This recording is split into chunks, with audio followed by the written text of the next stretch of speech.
যে তাবিজ দিচ্ছে সে হারামখোরের বিয়েই হয় নাই, অথচ তার ছেলে তার তাবিজে ছেলে হচ্ছে। মুসলমান বুঝে না, মৌলবি খুঁজে পাড়ায়। কারোর বউ পালিয়ে গেলে 72 ঘন্টার মধ্যে তাবিজ করে এনে দেয়া হয়। আমি তো বলেছি মোদিজিকে বলবো এই মালগুলো কি একবার হাজির করুন। নীরব মোদি আর বিজয় মালিয়া এত টাকা নিয়ে পালিয়ে গেছে, এই হারামখোরকে বলো তাবিজ করে 72 ঘন্টায় এনে দে মালটা। কথাটা বুঝতে পারেন নাই? যে তাবিজ করে লোকের বউ পালিয়ে গেলে এনে দেয়, তো নীরব মোদি তো এত টাকা দেশের নিয়ে পালিয়ে গেল, তাকে এনে দিতে পারবে না? ধোঁকাবাজি, প্রতারণা, প্রবঞ্চনা ইসলামে নাই। কোরআন সূরা আল ইমরান, যাদের বাড়িতে মানে কোরআন আছে আমাকে গালি দেবার আগে খুলবেন, আমি তো গাল খাওয়া বক্তা। ফেসবুকে যে যেখানে পাচ্ছে আমাকে গাল দিচ্ছে, আলহামদুলিল্লাহ, আমি কিন্তু তাদের লেগে দোয়া দিই, আল্লাহ তুমি তাদেরকে ভালো রেখো, আল্লাহ হিদায়েত দাও। আমি খালি হিদায়েতের দোয়া করি, আমি গালি খাওয়া বক্তা। চলুন কোরআন সূরা আল ইমরান প্রথম পৃষ্ঠা খুলবেন। হুয়াল্লাযী ইউসাউবিরুকুম ফিল আরহামি কাইফা ইয়াশা লা ইলাহা ইল্লা হুয়াল আজিজুল হাকীম। হে নবী বলে দাও, মায়ের গর্ভে সন্তান দান করি আমি আল্লাহ আমার ইচ্ছা মতো, আমি কারুর পরামর্শে কাজ করি না। জোরে বলুন না সুবহানাল্লাহ। আল্লাহ বললেন আমি আমার ইচ্ছা মতো সন্তান দান করব, আমি কারো পরামর্শে কাজ করি না। আল্লাহ কোরআনে বললেন আপনি কার উপরে ভরসা করেছেন? চলুন, ওয়ামা তাদরি নাফসুম মাযা তাকসিবু গাদা ওয়ামা তাদরি নাফসুম বিআইয়ি আরদিন তামুত ইন্নাল্লাহা আলিমুন খবীর। কার কোথায় কতটা রুজি মেপেছি আমি আল্লাহ ছাড়া পৃথিবীর কেউ জানে না। ডাক্তার বাবুদিকে জিজ্ঞেস করুন, 100টা বড় লোক, 100টা জ্ঞানী, 100টা মাস্টার, 100টা আপনার কোটিপতি সকালবেলায় আন্ডার প্যান্ট পরে ছুটে, খেতে পাই না, সুগার হয়েছে, ডাক্তারে বলেছে বিনা চিনি চা খাবি। তাকে দিদিকে তাকিয়ে মনে করুন যাদিকে আল্লাহ সুস্থ রেখেছে, আল্লাহর কসম রুজি আল্লাহ মাপে, মানুষ নয়। খালি বাপ হচ্ছে মাধ্যম, আপনি ইনকাম করছেন, আল্লাহ আপনার মাধ্যম দিয়ে আপনার সন্তানকে রুজি মেপেছে, আল্লাহ আপনার মাধ্যম দিয়ে সন্তানকে দুনিয়ায় পাঠিয়েছে, আপনাকে মাধ্যম করেছেন আল্লাহ। এটা দুনিয়ার নিজামাত। আল্লাহ যদি চাইতেন বাপেরও প্রয়োজন হতো না, বিনা বাপে আল্লাহ সন্তান দান করত।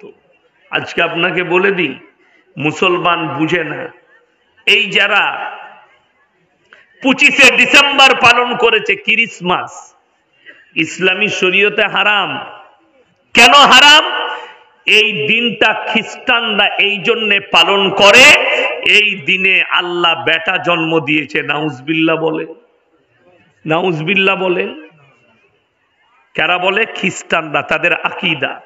এই দিনে আল্লাহ বেটা জন্ম দিয়েছে পৃথিবীর বুকে, ঈসা নবীকে তারা আল্লাহর বেটা বলে, যার কারণে তারা পদভ্রষ্ট।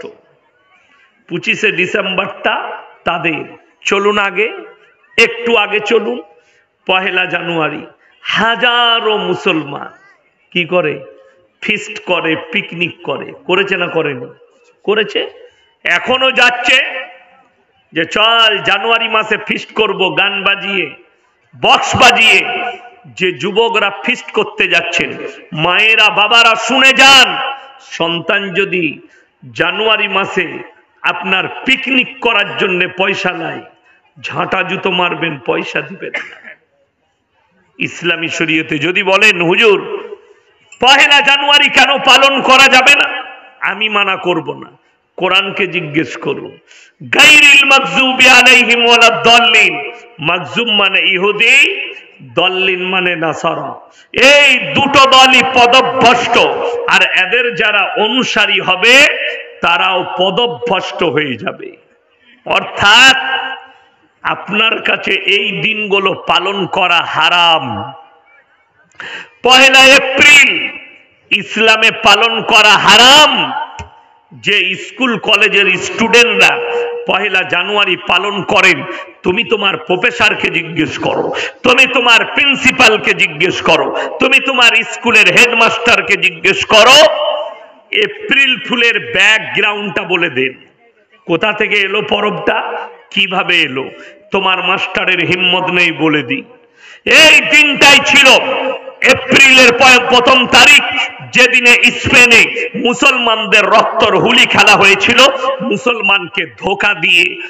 আর এপ্রিল ফুল মানে হচ্ছে ধোকা। এপ্রিল ফুল যেটা পালন হয় সেটার নাম কি? ধোকা, চালাকি, ঠকানো। ঠকানোটাকেই ধোকা বলে এক শব্দই। মানুষকে ধোকা দেওয়া হয়, মাস্টার ছাত্রকে, ছাত্র মাস্টারকে বলে আমি আমার মাস্টারকে এপ্রিল ফুল বানিয়ে দিলাম। হারাম করে এপ্রিল ফুলের ফুল ফর্মটা জানিস কোথা থেকে এলো, কোন জায়গা থেকে এলো? তোমার জানা নাই, তোমার হিসেব নেই যে এপ্রিল ফুল কোথা থেকে এলো, কিভাবে এলো, কোথায় এলো, কার রক্ত দিয়ে তৈরি হলো এপ্রিল ফুল? মুসলমানের রক্তর হোলি দিয়ে তৈরি হয়েছে এপ্রিল ফুলের পরব। এপ্রিল ফুলের দিন মুসলমানের রক্তর হোলি দিয়ে তৈরি হয়েছে। আর তুমি মুসলমান হয়ে সেটাকে সাপোর্ট করো। তুমি কি করে মুমিন থাকতে পারো? নিজেকে মুমিন বলো? মুমিন বলার তোমার কোনো সুযোগ নেই। আমার মুসলমান ভাই, রুজির মালিক আল্লাহ, আর কার কোথায় মৃত্যু লিখেছি এটা আমি আল্লাহ ছাড়া পৃথিবীর কেউ জানে না। কোথায় কত মিলিমিটার বৃষ্টি বর্ষণ হবে এটাও আমি আল্লাহ ছাড়া পৃথিবীর কেউ জানে না। কোথায় কত মিলিমিটার বৃষ্টি বর্ষণ করব এই জিনিসটাও আমি আল্লাহ ছাড়া পৃথিবীর আর কেউ জানে না। কার কোথায় মৃত্যু হবে কিভাবে লেখা আছে, কোথায় লেখা আছে, কোন জায়গায় ডুবে না অ্যাক্সিডেন্টে, খেতে গিয়ে না পড়ে গিয়ে, ক্যান্সারে না টিউমারে না সুগারে, কোথায় মৃত্যু হবে একমাত্র আমার আল্লাহ ছাড়া পৃথিবীর কেউ জানে না। এরা সবাই বিশ্বাস রাখবেন। এরপরে চলুন, আপনি নিজেকে বলছেন আমি মুমিন, আমি মুসলমান। চলুন সব থেকে প্রথমে দেখতে হবে আপনি হিদায়েতের ওপরে আছেন কিনা। নিজেকে বলছেন আমার মতো মুমিন খুঁজে পাবে না, আমার মতো নামাজি খুঁজে পাবে না। নামাজ পড়লে মুমিন হওয়া যায়? কে বললে? আপনাকে দেখিয়ে দেবো অনেকজন। আমাদের দেশে তো এখন সিস্টেম ভালো, মদ খেয়ে মসজিদে ঢুকা যায় না, ঘুষ খেয়ে আর সুদ খেয়ে ফাঁস কাতারে নামাজ পড়া যায়। ঠিক বললাম না ভুল বললাম? যারা মনে মনে করছেন, আমাদের দেশে অনেকজন চাকরি নিয়েছে ঘুষ দিয়ে, তারা হারাম কাজ করেছে, লেখে নিয়ে যান হারাম। যারা ঘুষ দিয়ে চাকরি নিয়েছে তারা হারাম ইনকাম করছে, সেই ইনকামটা এটা কাগজ থাকে তার নোট করে নেন, হারাম ইনকাম তাদের। যারা ঘুষ দিয়ে চাকরি নিয়েছে, যারা সুদ খায়, ফাঁস কাতারে নামাজ পড়তে পায়। পৃথিবীর মানচিত্রটা কিভাবে পাল্টাচ্ছে, কিয়ামত কেন তাড়াতাড়ি হবে আর কাছে আছে শুনেলেন।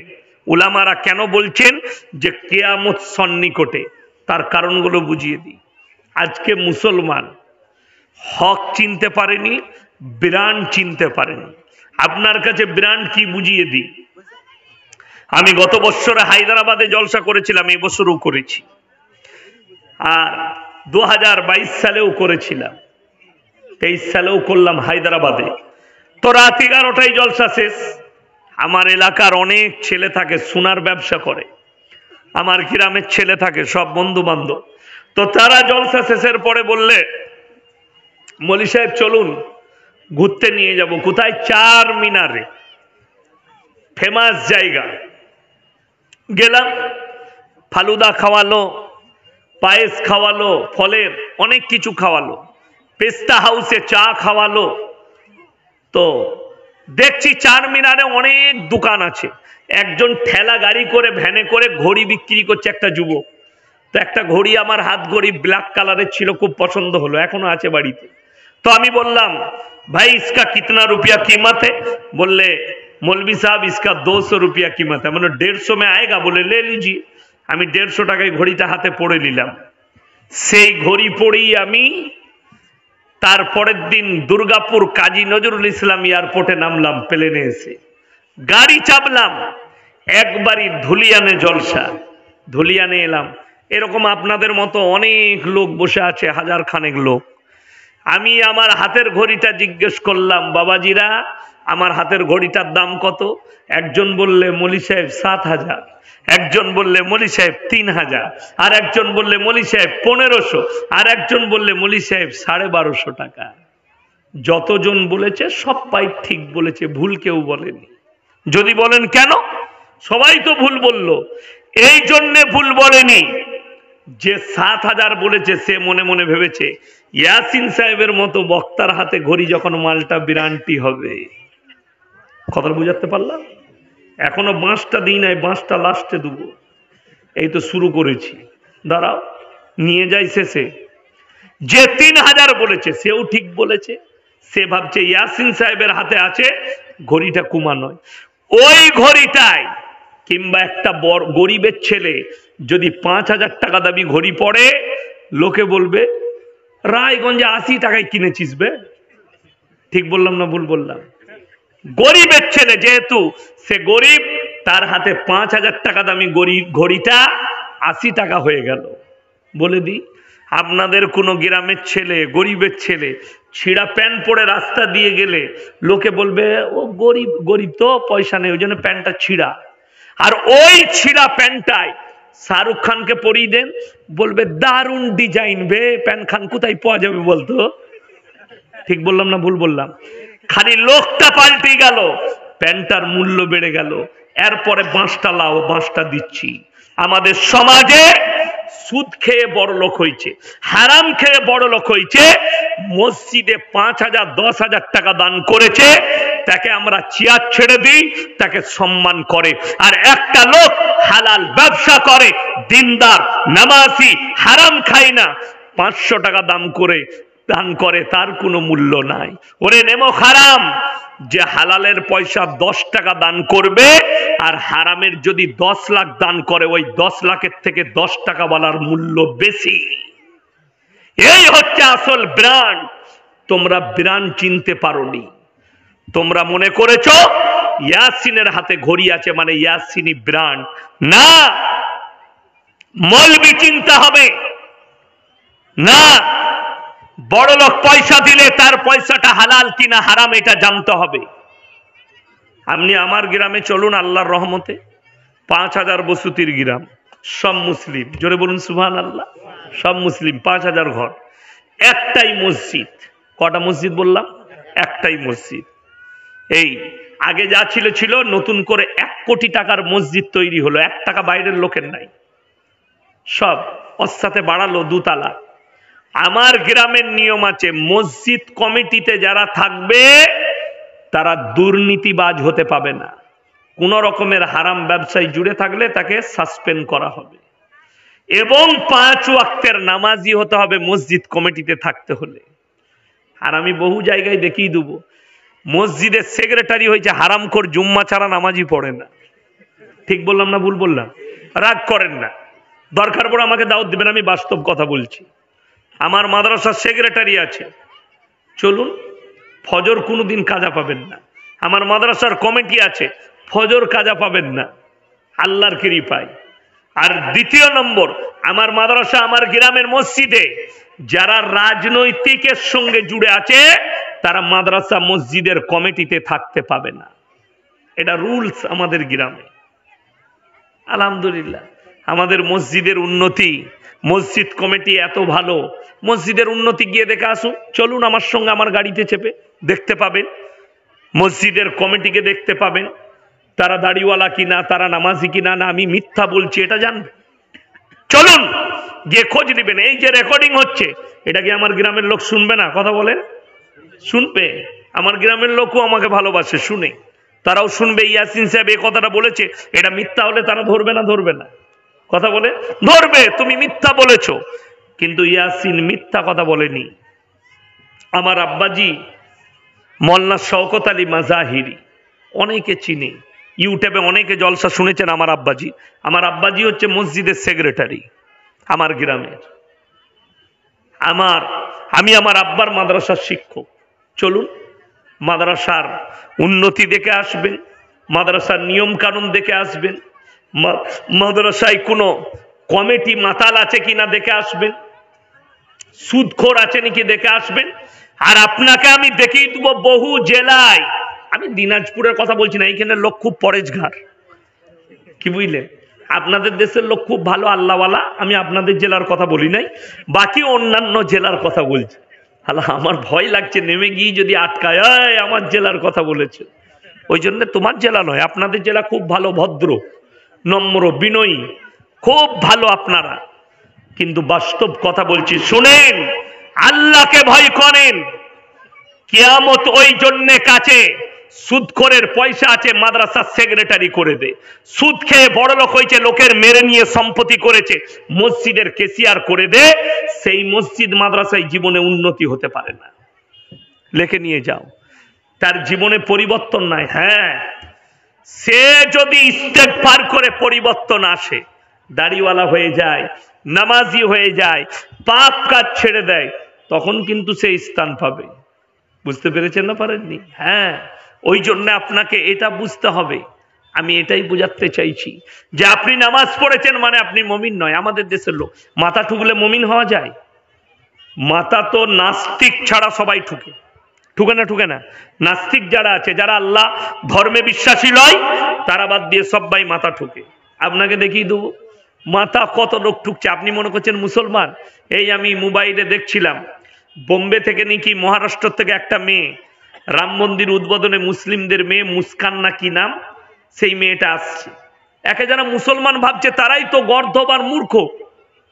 আমাদের মতো মৌলবীরা আমরা মুসলমান ভাবি না। যদি বলেন কি ভাবেন, ও কাফেরের থেকেও খারাপ, ওকে কলমা পড়ে মুসলমান হতে হবে, মুসলমান নয়। ও যখন নিয়ত করেছে তখনই হারাম হয়ে গেছে। আমার মুসলমান ভাই, চলুন আপনাদিকে বুঝাই যে আপনি মনে করছেন মাথা ঠুকলেই মুসলমান হওয়া যায়। কেউ পূব দিকে মাথা ঠুকে, কেউ পশ্চিমে ঠুকে। আরে এখানে একটা গল্প বলবো আপনাদিকে, হাসির গল্প, ইউটিউবাররাও পেয়ে যাবে একটা ভালো জিনিস। আমার গ্রামে একজন, কি বুঝলেন তো, আমাদের আত্মীয় হয়, চাচা হয়, তো এক জায়গায় ফুটবল খেলা হচ্ছে আমার এলাকায়। কি খেলা বললাম? ফুটবল খেলা। যদিও আমি খেলা দেখি না, আমি শুনলাম ঘটনাটা, বাস্তব সত্য ঘটনা। তো তারা গেছে ফুটবল খেলা দেখতে, তো আসরের ওয়াক্ত হয়েছে, নামাজকে পড়াবে, তো তাকে সবাই বললে চাচা তুমি নামাজটা পড়িয়ে দাও। তো সে, আমরা কোন দিকে মুখ করে নামাজ পড়ি? কোন দিকে পড়তে হয়? পশ্চিম দিকে, যেহেতু সেখানে কাবা আছে, সে দক্ষিণ দিকে মুখ করে নামাজ পড়িয়ে দিয়েছে। কি বুঝলেন? তো নামাজের পরে বলছে চাচা এটা দক্ষিণ দিক গো, পশ্চিম দিকে। বলছে ভাই আল্লাহ সব দিকেই আছে। কথাটা বুঝতে পেরেছেন? যুক্তি শুনবেন। বলছে আল্লাহ সব দিকেই আছে। কি বুঝলেন? নাউজবিল্লাহ বলে। তো যেমন ইমাম তেমন মুক্তাদি। কি বুঝলেন? ওর পেছনে মুক্তাদি গুলো তো সেরকম। ও দক্ষিণ দিকে নামাজ পড়েছে, ওই পড়িয়ে দিয়েছে। কি বুঝলেন? বড় কষ্ট লাগে, দুঃখ লাগে। আপনি মনে করেছেন মাথাটা ঠুকলেই হচ্ছে, পূব কিংবা পশ্চিম, উত্তর কিংবা দক্ষিণ, কেউ গাছের সামনে, কেউ ঠাকুরের সামনে, কেউ কবরের সামনে, যে যেখানে পারে মাথা ঠুকে। ওই জন্য আল্লাহ কোরআনের শর্ত লাগিয়ে দিয়েছে, লাইসাল বিররা আন তুওয়াল্লু বুজুহাকুম কিবালাল মাশরিকি ওয়াল মাগরিব ওয়ালাকিন্নাল বিররা মান আমানা বিল্লাহ। পূব কিংবা পশ্চিম দিকে মাথা ঠোকার নাম ঈমান নয়। প্রকৃত ঈমান হচ্ছে এক নম্বর আল্লাহর প্রতি বিশ্বাস। আর এই বিশ্বাস যখন আপনার দিলে আসবে, আপনি কোন দিকে মুখ করে নামাজ পড়বেন? পশ্চিম দিকে। কার উদ্দেশ্যে মাথা ঠুকবেন? কথা বলেন। আল্লাহর রাজা বান্দেগীর উদ্দেশ্যে মাথা ঠুকবেন। এক নম্বর আল্লাহর প্রতি বিশ্বাস, ওয়াল ইয়াউমিল আখির, আমার পরকালের প্রতি, ওয়াল মালাইকাতি, আমার ফেরেশতাদের প্রতি, ওয়াল কিতাবি, আমার আসমানি কিতাবের প্রতি, ওয়ান নবিয়্যিন, আর যতগুলো নবী পয়গম্বর পাঠিয়েছি এদের উপরে বিশ্বাস আনার নাম হচ্ছে ঈমান। এগুলোর উপরে প্রকৃত বিশ্বাস আপনাকে আনতে হবে, তবে আপনি ঈমানদার হলেন। চলুন, আপনি নিজেকে মুমিন বলছেন, আপনি নিজেকে বলছেন হিদায়াতের উপরে আছি, এটা একটু মেপেলি সবাই নিজের হৃদয়কে জিজ্ঞেস করে মাপবেন, আমাকে নয়। আপনাদেরকে বলে যাচ্ছি, হৃদয়কে জিজ্ঞেস করবে, সবারই নিজের মন আছে না নাই? আল্লাহ নাফস দিয়েছে, নাফস। এই যে নাফস দিয়েছে, শুনেলেন, তিনটে জিনিস কিন্তু মানুষের জীবনে বহন করে যায়। তিনজনের জুবানকে আল্লাহ কিয়ামতের দিনে খুলবেন আর এই জুবানটা বন্ধ করে দিবেন।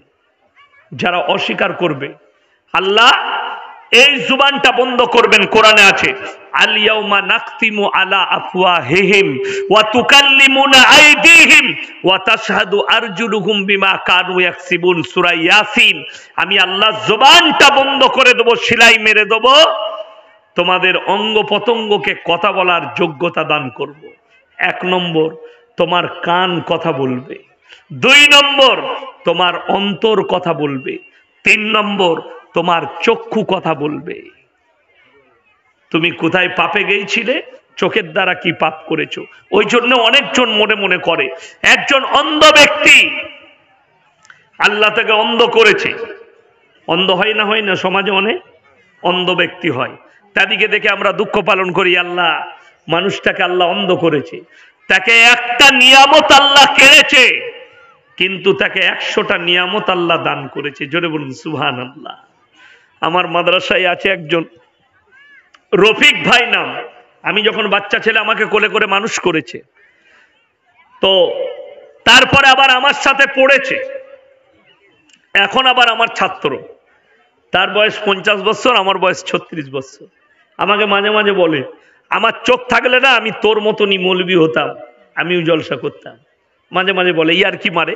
তো আমার আব্বাজি বলেছে, আমি যতদিন বেঁচে আছি তুমি মাদ্রাসায় থাকো। আমি বলেছি তুমি মৃত্যুকাল পর্যন্ত মাদ্রাসায় থাকো।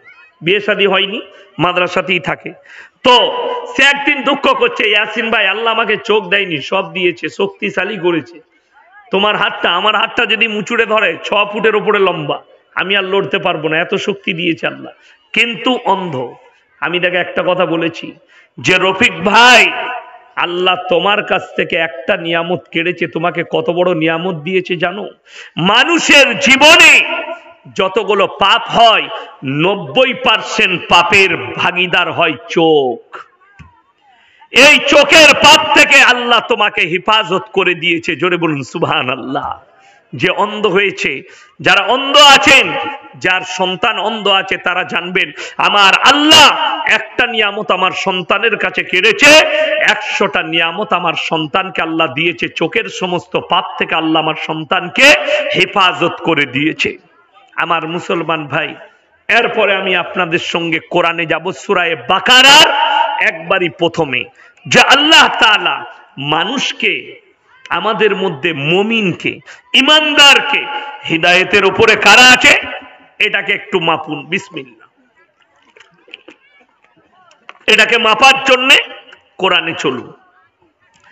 আলিফ লাম মিম, যালিকাল কিতাবু লা রাইবা ফীহি হুদাল লিল মুত্তাকিন আল্লাযীনা ইউমিনুনা বিল গায়বি ওয়া ইউকিমুনাস সালাহ ওয়া মিম্মা রাযাকনাহুম ইউনফিকুন ওয়াল্লাযীনা ইউমিনুনা বিমা উনজিলা ইলাইকা ওয়া মা উনজিলা মিন ক্বাবলিক ওয়া বিল আখিরাতি হুম ইউকিনুন।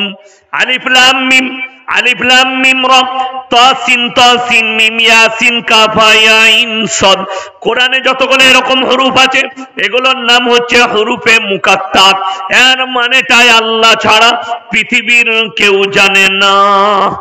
আমি আল্লাহ কিয়ামতের দিনে আমার বান্দাদের সামনে বর্ণনা করব। যালিকাল কিতাবু লা রাইবা ফি, হে আমার নবী বলে দাও, আমার এই কোরআনে বিন্দু মাত্র সন্দেহ নেই। কেউ সন্দেহ রাখবেন না, জোরে বলুন ইনশাআল্লাহ। বিন্দু মাত্র সন্দেহ নেই। যাদের ভয় হচ্ছে কোরআন মিটে যাবে, ইসলাম মিটে যাবে, ভয়ের কোনো কারণ নাই। পৃথিবীর খবর নেন, ওয়ার্ল্ড ওয়ার শুরু হতে চলেছে। ওয়ার্ল্ড ওয়ার, পৃথিবীর ইতিহাস বলছে, আমরা বলিনি, বিশেষজ্ঞরা বলছে, আমি খবরে শুনছিলাম, লাল সাগর থেকে অটোমান সাম্রাজ্যর পতন ঘটেছিল লাল সাগর থেকে। পরের ইতালি সাম্রাজ্যর পতন ঘটেছিল লাল সাগর থেকে। বর্তমানে যে পরিস্থিতি দাঁড়িয়েছে, আমেরিকারও পতন ঘটবে লাল সাগর থেকে। আর ইসলামের বিজয় ইনশাআল্লাহ আসবে। জোরে বলুন ইনশাআল্লাহ। আপনাদের দক্ষিণ দিনাজপুরে ইটাহারের কাছে এক জায়গায় জলসা করছিলাম, তো একজন মাস্টার মহাশয় আমার আগে দু চার কথা বললেন। তিনি বললেন একদিন গোটা পৃথিবীতে ইসলাম প্রতিষ্ঠিত হবে। জোরে বলুন সুবহানাল্লাহ। হাদিস সহিহ, ঠিকই বলেছেন তিনি। আমি বললাম বাবা, এরপরে হাদিসটা শুনো, মুসান্নাব ইবনে আবু শাইবার হাদিস। নবীজি বললেন গোটা পৃথিবীতে মুসলমান থাকবে, মসজিদগুলো নামাজিতে ভরে যাবে। জোরে বলুন সুবহানাল্লাহ। এ তো খুশির খবর, নামাজিতে ভরে যাবে। নবীজির চোখে পানি এলো। সাহাবীরা বললেন ইয়া রাসূলুল্লাহ, আপনি বললেন মসজিদগুলো মুসল্লিতে ভরে যাবে, আবার আপনার চোখের কোণায় পানি কেন?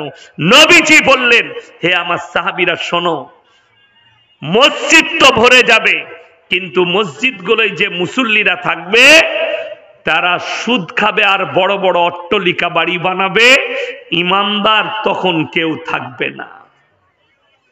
মুসান্নাব ইবনে আবু শাইবার হাদিস। আপনার চোখে পানি আসা দরকার, আপনার সময় আছে, ইমানদার হয়ে দুনিয়া থেকে যান। পৃথিবীর ওয়ার্ল্ড ওয়ার আসন্ন, তৃতীয় বিশ্বযুদ্ধ খুব তাড়াতাড়ি লাগতে পারে। ইস্তেগফার করে থাকুন, মৃত্যুর কোনো সময় দিন ধার্য নেই। আমার ভাই, পরীক্ষা হলে স্কুলে তো দিন ধার্য দিয়ে দেয়, দেয় না? দেয় না? অমুক তারিখ থেকে পরীক্ষা হবে, আপনি রেডি হবেন যে কাল থেকে পরীক্ষা আমার। আপনি আজকে, কালকে কি পরীক্ষা? অঙ্ক। আজকে রাতের বেলায় অঙ্কটা রটেলেই ভালো করে কোন কোন বিষয়গুলো পড়বে, কোনটা, আপনি রেডি হন পরীক্ষার জন্যে। মাস্টাররা সঙ্গে সঙ্গে চার্ট টাঙিয়ে দেয়, কবে কবে কি কি পরীক্ষা হবে, চার্ট দেয়। আমরা মাদ্রাসায় এলান টাঙিয়ে দিই, কবে কবে কোন কোন কিতাবের পরীক্ষা হবে। আমার মুসলমান ভাই, মৃত্যুর জন্য কোনো চার্ট নাই, কার কখন কোন সময় মৃত্যু হবে আপনাকে রেডি থাকতে হবে। আমার মৃত্যু এক্ষুনি হতে পারে, আমাকে ইমানদার হয়ে রেডি থাকতে হবে। কবরে যাই যেন ইমানদার হয়ে যায়, হক পথে চলনেওয়ালা হয়ে যায়। চলুন আপনি কোরআনের পরে, জালিকাল কিতাবুল লা রাইবা ফি। হে আমার নবী বলে দাও, আমার এই কোরআনে বিন্দু মাত্র সন্দেহ নেই।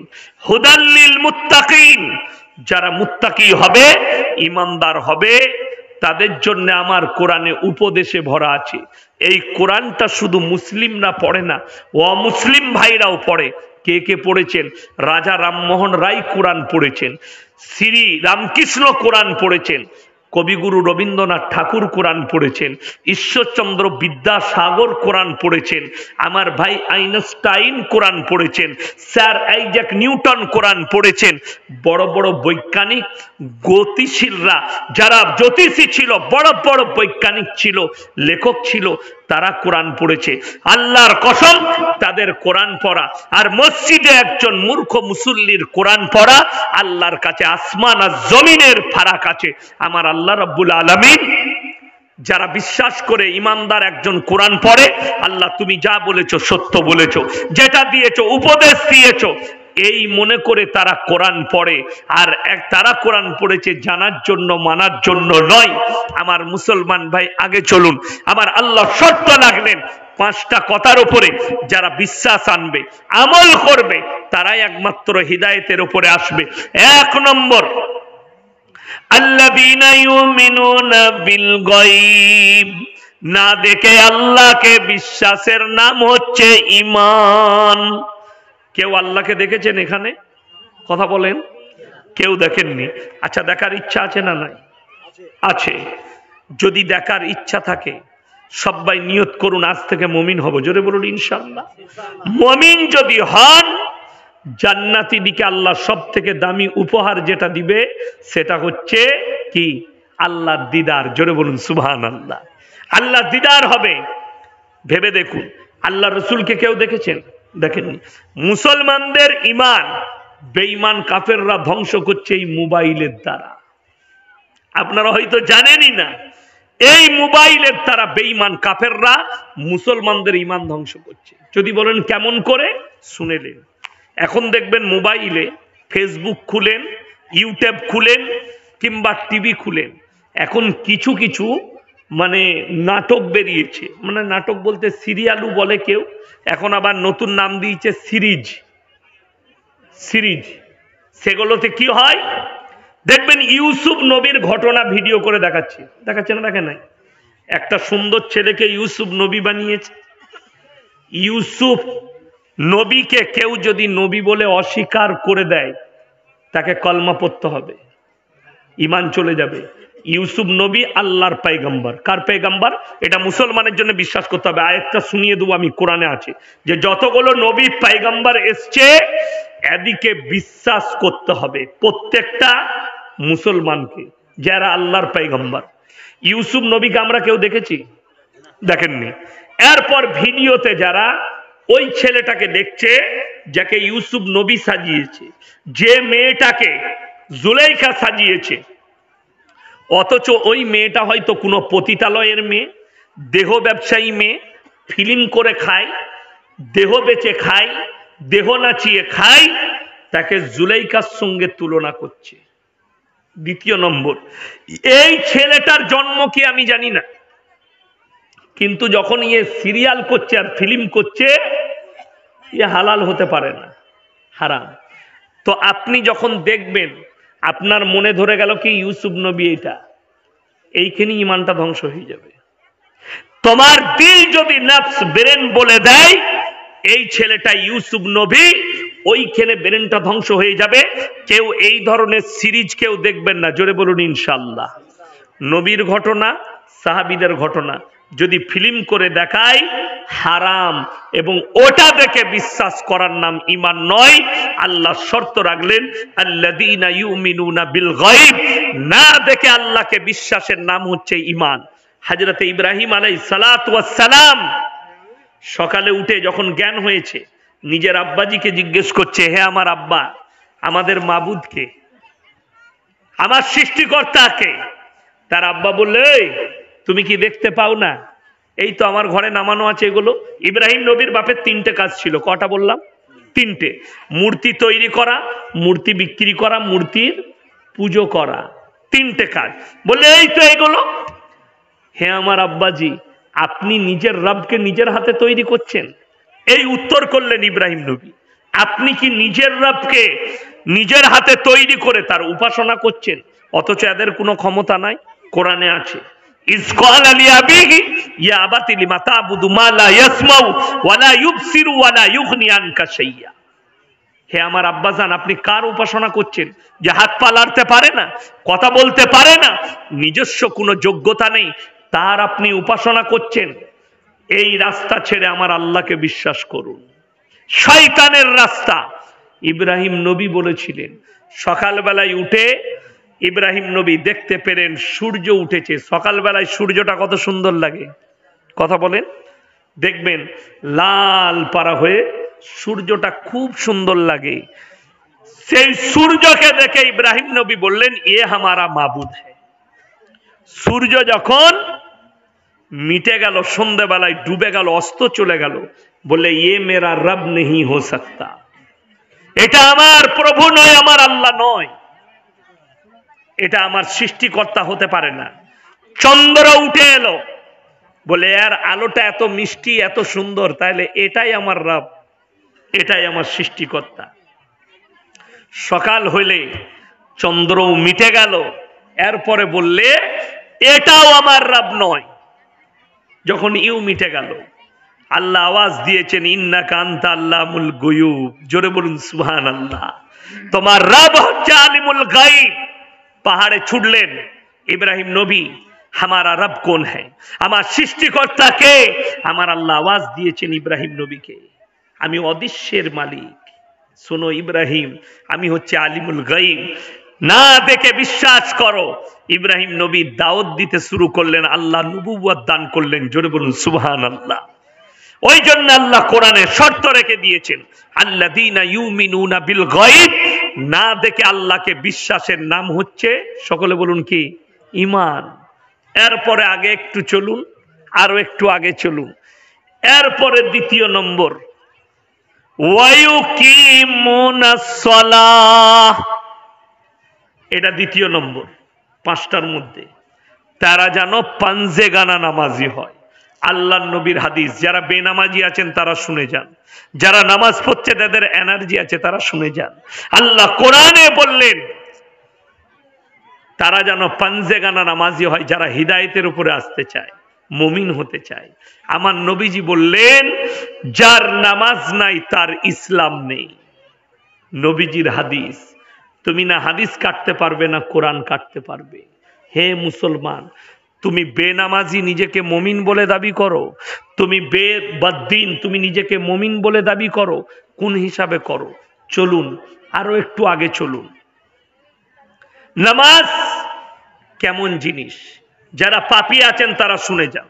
মায়েরা যারা নামাজ পড়েন না, ভাইয়েরা যারা নামাজ পড়েন না, যারা পাপেতে লিপ্ত আছেন তারা শুনে যান। নামাজকে কি হাতিয়ার বলা হয়েছে? কোরআন বলছে ইন্নাস সালাতা তানহা আনিল ফাহশাই ওয়াল মুনকার। নিশ্চয় নামাজ এমন একটা ইবাদত, মানুষ যখন নামাজ পড়তে লাগে পাপ থেকে সরিয়ে ভালো কাজের দিকে নামাজটা দিকে নিয়ে যায়। জোরে বলুন সুবহানাল্লাহ। আপনি নামাজি হন, পাপ মুক্ত জীবন গড়ে যাবে। অনেকজন বলে মৌলী সাহেব নামাজ কি করে পড়বো? কেন? বলে আমার গ্রামের লোক চুরিও করে নামাজও পড়ে, আমার গ্রামের লোক জিনা করে নামাজ পড়ে, আমার গ্রামের লোক সুদ খায় নামাজ পড়ে। শুনেলেন, নামাজি কখনো চোর নয়, চোর নামাজি সেজে যায়। নামাজি কখনো ব্যভিচারী নয়, ব্যভিচারী নামাজি সেজে যায়। নামাজি কখনো সুদখোর নয়, সুদখোর নিজের পাপটাকে ঢাকার জন্য নামাজি সেজে যায়। ওই জন্যে নামাজ খুব সুন্দর জিনিস। পাপ মুক্ত জীবন গড়ার একটা মাধ্যম হচ্ছে নামাজ। ওই জন্য নবীজি বলেছেন যার নামাজ নেই তার ইসলাম নেই। আপনার কাছে নামাজ নাই, ইসলাম নাই। নামাজের সম্পর্কে যদি বলেন আমরা নামাজ তো পড়ি, নামাজে মনোযোগ থাকে না, কোরআন আবার নসিহত করেছে, তাদের জন্য উপদেশ দিয়েছে যারা বলছে নামাজ পড়ি কিন্তু নামাজে মনোযোগ থাকে না। আমার আল্লাহ কোরআন, আমার নবীজি বললেন যে তোমরা ফাইন্নাহু ইয়ারাক, যখন নামাজে দাঁড়াবে মনে মনে ভাববে আমি আল্লাহকে দেখতে পাই বা না পাই, আমার আল্লাহ আমাকে অবশ্যই দেখছেন, এটা মনে মনে ভাববে, তবে নামাজে মনোযোগ আসবে। যে এবং দুনিয়ার যত খারাপ কাজ আছে সব ফেলে দাও, যত হাজত আছে সব সেরে নাও, আল্লাহর ঘরে এসে দাঁড়িয়ে যাও। ফাইন্নাহু ইয়ারাক, নামাজে দাঁড়ালে মনে মনে ভাববে আমি আল্লাহকে দেখতে পাই বা না পাই, আমার আল্লাহ আমাকে অবশ্যই অবশ্যই দেখতে পাচ্ছেন। আমার ভাই, তবে আপনি নামাজের মধ্যে মনোযোগ আনতে পারবেন।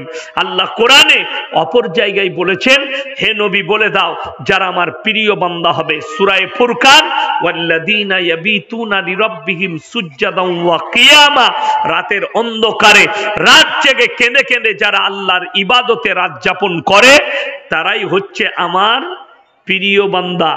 সবাই রাত জাগরণ করুন, আল্লাহর ইবাদতে জীবনটাকে অতিবাহিত করুন। পৃথিবীর যা কিছু দেখছেন আল্লাহর কসম আল্লাহ মানুষের জন্য সৃষ্টি করেছেন, আর মানুষকে আল্লাহ নিজের ইবাদতের জন্য সৃষ্টি করেছেন। তোমরা সব উপভোগ করো। আইয়ুকুম আহসানু আমালা, আমি আল্লাহ খালি একটা জিনিস চেয়েছি, ভালো আমলটা করে নিয়ে এসো। আজকে কষ্ট লাগে কি জানেন? আপনি নিজেকে মুমিন বলে দাবি করছেন, নামাজ পড়ছেন, ভাইয়ের হক মেরে খাচ্ছেন। আপনি নামাজ পড়ছেন, প্রতিবেশীর হক মারেন।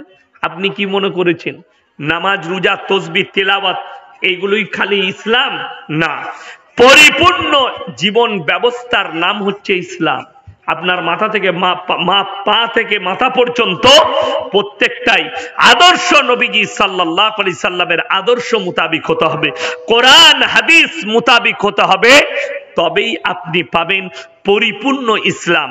আজকে শুনেলেন আপনার ভাষা ঠিক নেই, আপনার ব্যবহার ঠিক নেই, আপনার উঠা বসা ঠিক নেই, আপনার চলাফেরা ঠিক নেই, আপনার ব্যবহার ঠিক না থাকার কারণে আপনার দ্বারা ইসলাম প্রচার হয় না।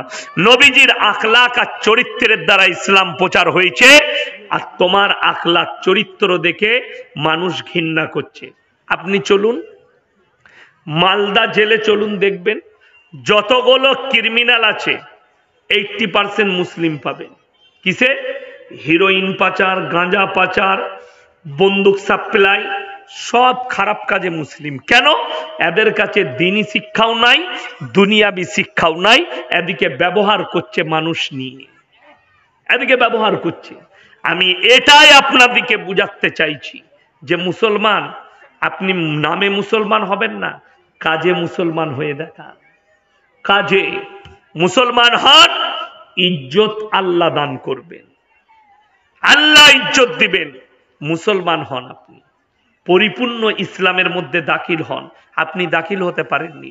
যদি মুসলমান আজকে মুসলমান থাকতো, তোমার কাছ থেকে তোমার বাবা মা আক্রান্ত হতো না, তোমার বাবা মা তোমার কাছ থেকে ভাত পেত। 5 ওয়াক্তের নামাজ পড়ো, বাবা মাকে ভাত দাও না, তুমি আশা কি করে করলে যে তোমার জন্য জান্নাত রেডি আছে?